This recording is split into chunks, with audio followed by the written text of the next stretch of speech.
हर हर महादेव दोस्तों, आप सभी का स्वागत है आपके अपने YouTube चैनल भक्ति विद सिया में।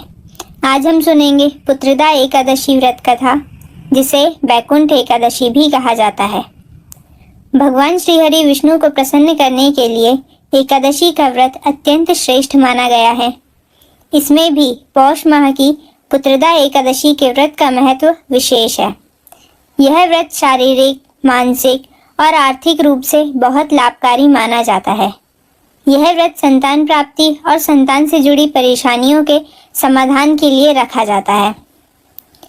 तो आइए शुरू करते हैं पुत्रदा एकादशी व्रत कथा। प्रेम से बोलिए भगवान श्री हरि विष्णु की जय। एक समय महाराज युधिष्ठिर ने पूछा, हे भगवान, कृपा करके यह बतलाइए कि पौष शुक्ल एकादशी का क्या नाम है और उसकी विधि क्या है और उसमें कौन से देवता का पूजन किया जाता है। भक्त वत्सल भगवान श्री कृष्ण बोले, हे राजन, इस एकादशी का नाम पुत्रदा एकादशी है। इसमें नारायण भगवान की पूजा की जाती है। इस चर और अचर संसार में पुत्रदा एकादशी के व्रत के समान दूसरा कोई व्रत नहीं है। इसके पुण्य से मनुष्य तपस्वी, विद्वान और लक्ष्मीवान होता है। इसकी मैं एक कथा कहता हूँ, सो तुम ध्यान पूर्वक सुनो। भद्रावती नामक नगरी में सुकेतुमान नाम का एक राजा राज्य करता था। उसके कोई पुत्र नहीं था। उसकी स्त्री का नाम शैव्या था। वह निपुत्री होने के कारण सदैव चिंतित रहा करती थी। राजा के पितर भी रो रो कर पिंड लिया करते थे और सोचा करते थे कि इसके बाद हमको कौन पिंड देगा। राजा को भाई, बांधव, धन, हाथी, घोड़े, राज्य और मंत्री, इन सब में से किसी से भी संतोष नहीं होता था। वह सदैव यही विचार करता था कि मेरे मरने के बाद मुझको कौन पिंडदान करेगा। बिना पुत्र के पितरों और देवताओं का ऋण मैं कैसे चुका सकूंगा। जिस घर में पुत्र ना हो उस घर में सदैव अंधेरा ही रहता है। इसलिए पुत्र उत्पत्ति के लिए प्रयत्न करना चाहिए। जिस मनुष्य ने पुत्र का मुख देखा है वह धन्य है। उसको इस लोक में यश और परलोक में शांति मिलती है, अर्थात उनके दोनों लोक सुधर जाते हैं। पूर्व जन्म के कर्म से ही इस जन्म में पुत्र, धन आदि प्राप्त होते हैं। राजा इसी प्रकार दिन रात चिंता में लगा रहता था। एक समय तो राजा ने अपने शरीर को त्याग देने का निश्चय किया, परंतु आत्मघात को महापाप समझकर उसने ऐसा नहीं किया। एक दिन राजा ऐसा ही विचार करता हुआ अपने घोड़े पर चढ़कर वन को चल दिया तथा पक्षियों और वृक्षों को देखने लगा। उसने देखा कि वन में मृग, व्याघ्र, सुअर, सिंह, बंदर, सर्प आदि सब भ्रमण कर रहे हैं। हाथी अपने बच्चों और हथनियों के बीच घूम रहा है। इस वन में कहीं तो गीदड़ अपने कर्कश स्वर में बोल रहे हैं, कहीं उल्लू ध्वनि कर रहे हैं। वन के दृश्यों को देखकर राजा सोच विचार में लग गया। इसी प्रकार आधा दिन बीत गया। वह सोचने लगा कि मैंने कई यज्ञ किए, ब्राह्मणों को स्वादिष्ट भोजन से तृप्त किया, फिर भी मुझको दुख प्राप्त हुआ क्यों। राजा प्यास के मारे अत्यंत दुखी हो गया और पानी की तलाश में इधर उधर फिरने लगा। थोड़ी दूरी पर राजा ने एक सरोवर देखा। उस सरोवर में कमल खिले थे तथा सारस, हंस, मगरमच्छ आदि विहार कर रहे थे। उस सरोवर के चारों तरफ मुनियों के आश्रम बने हुए थे। उसी समय राजा के दाहिने अंग फड़कने लगे।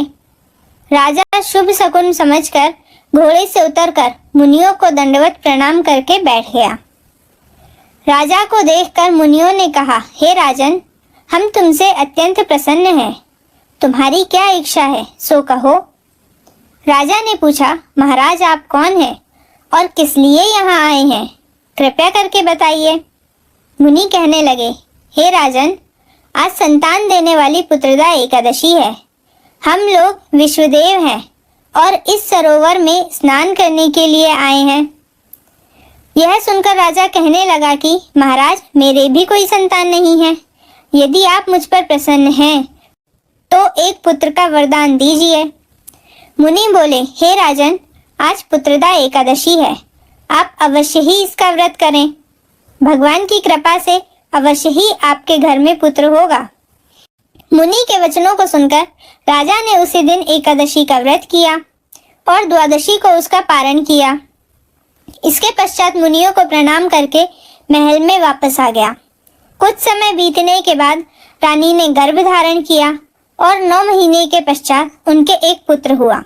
वह राजकुमार अत्यंत शूरवीर, यशस्वी और प्रजापालक हुआ।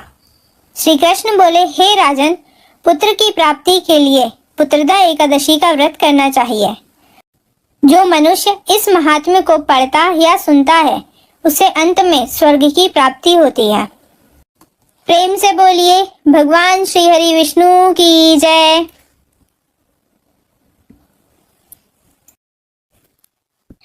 आइए अब जानते हैं बैकुंठ एकादशी व्रत कथा के बारे में। बैकुंठ एकादशी की कहानी अत्यंत पुण्यदायी है और विशेष रूप से भगवान विष्णु का आशीर्वाद पाने के लिए इस दिन विधि विधान से भगवान विष्णु की पूजा की जाती है। यह एकादशी व्रत खासतौर पर जन्म मृत्यु के बंधन से मुक्त होने के लिए कल्याणकारक माना जाता है। आइए जानते हैं बैकुंठ एकादशी के दिन सुने जाने वाली बैकुंठ एकादशी व्रत कथा। प्रेम से बोलिए भगवान श्री हरि विष्णु की जय। एक समय की बात है, एक नगर में एक ब्राह्मण परिवार रहा करता था।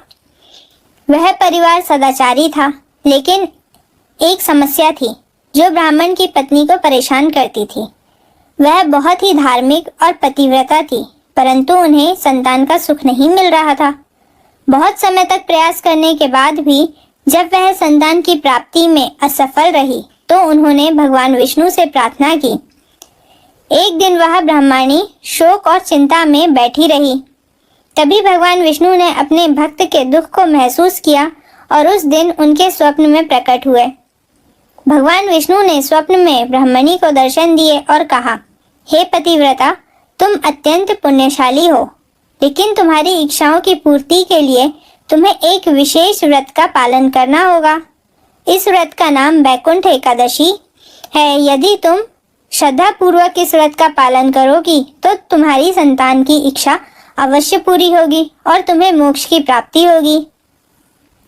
भगवान विष्णु ने ब्राह्मणी को यह व्रत विधि पूर्वक करने का निर्देश दिया, जिसके बाद भगवान के आदेश से ब्राह्मणी ने बैकुंठ एकादशी का व्रत करना शुरू किया।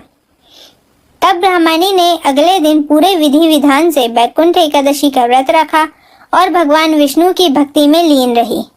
उन्होंने इस दिन को पूरी श्रद्धा और पवित्रता से व्यतीत किया और रात भर भगवान विष्णु का मंत्र जाप किया। व्रत समापन के बाद ब्राह्मणी को भगवान विष्णु ने दर्शन दिए। भगवान विष्णु ने कहा, हे ब्राह्मणी, तुम्हारे व्रत के पुण्य से तुम्हारी सभी मनोकामनाएं पूर्ण होंगी, तुम्हें संतान का सुख प्राप्त होगा और तुम्हारे जीवन में सुख समृद्धि का वास होगा। भगवान ने ब्राह्मणी को आशीर्वाद देते हुए यह भी कहा कि उसका पुनर्जन्म बैकुंठ में होगा और मृत्यु के बाद मोक्ष की प्राप्ति होगी। कुछ समय बीत जाने के बाद ब्राह्मणी को एक पुत्र की प्राप्ति हुई। जिस प्रकार ब्राह्मणी को दिया उसी प्रकार भगवान विष्णु सभी को सुख समृद्धि का आशीर्वाद दें। बोलिए श्री हरि भगवान विष्णु की जय।